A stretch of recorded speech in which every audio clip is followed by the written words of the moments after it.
Mandaluyong naman tayo pumunta mga kapuso. Doon may ongoing na may piso sa mosquito. Hindi Piso ba? sa mosquito. Nasa linya po natin si Chairman Carlito Sornal ng Barangay Addition Hills, Mandaluyong City. Chairman, magandang umaga po. Magandang umaga po sa lahat ng tagapakinig ng DZWB, kay Sir Joel at Mamueng. Magandang umaga po. Good morning, sir. Ano na po ang takbo ng may piso sa mosquito program nyo dyan o project nyo dyan sa Barangay Addition Hills? Tsaka initial reaction ng Oo. DOH, Chairman Sernal, ano daw baka daw magkaroon ng farm.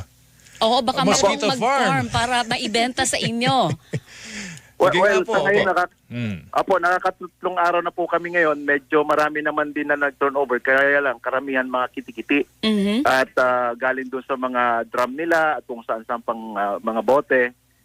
Pero ang reaksyon ko lang po doon sa ng ating taga-DOH, hindi naman po ito siguro para maging breed o mag-farm yung ating mga, yung ating residente. Kasi nga po, ito lamang po ay isa sa mga alternatibong programa ng barangay na kung saan ay may ongoing naman po kaming ginagawang cleanup drive. Meron kaming Team Sisig Kanan na naglilinis sa amin po mga kanal sa esteros. At meron din po kaming ginagawa ng City Health na OB trap na nilalagay sa mga bahay doon sa may mga positive cases ng dengue. And aside from that, meron na po akong matagal na, 2019 up to now, yung aming palit basura. Kapalit ay pagkain sa mesa na kung saan ang mga tao ay hinikayat natin na magdala ng mga any kind of plastic sachet, wrapper na galing sa mga kanal.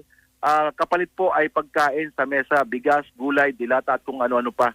So hindi po ito bago na sa amin at siguro itong ginagawa namin may piso sa mosquito ay isa lang po sa mga alternatibong programa para lang mapababa po namin yung kaso ng aming dengue. Pag nalaman po namin mula sa aming City Health Office ng Mandaluyong na bumaba ng kaso, pwede ko na po itigil pansamantala ang aming pong programa. Sa ngayon po, Chairman, nakakailang lamok, kitikiti ang nai-surrender po sa inyo? Yung first day po namin, nung Wednesday, meron po kami 700 plus na kitikiti at kahapon ay mga nasa 500. Ngayon po ay mga nasa kulang-kulang 800 pieces ang namin po nasa record ngayon. Ang bayad nyo sa kitikite kasing katumbas ng bayad nyo sa lamok. Ay, hindi po. 5 piraso kahit kitikiti, lamok, buhay o patay. 5 piraso kapalit po ay 1 peso. Okay. Pareho lang pala ang katumbas nun. Yung Okay. buhay din diretso nyo doon sa may UV light para doon sila, para may death chamber sila doon.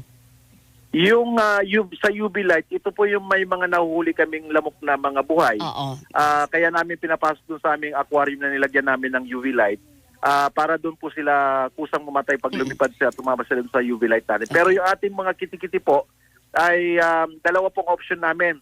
Nilalagyan namin ng powder para mamatay po sila sa isang planggana or else ginagawa namin yung pinakuluang tubig namin na binubuhusan namin para mamatay ng yung tuluyan yung mga kitikiti. Alright. Initially, nakakatuwa po itong mga enterprising campaigns po ninyo diyan, Chairman. Sana magpatuloy po 'yan. Yun nga po sir, yung programa na to ay isa lang po ito kumbaga sa mga ginagawa po namin na solusyon ng barangay. Kasi nga po ang barangay ko po ay pinakamalaki, ay 170,000 individuals at sa ngayon po as of today, meron na po kaming, nung nire-report ko, 34 ang cases namin, meron na po kaming 35 cases at 3 na po ang nabawian ng buhay ng mga estudyante ng mga kabataan. Okay. Chairman Sernal, salamat. Mag-ingat Thank you ka. po.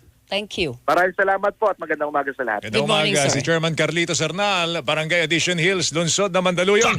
Oras!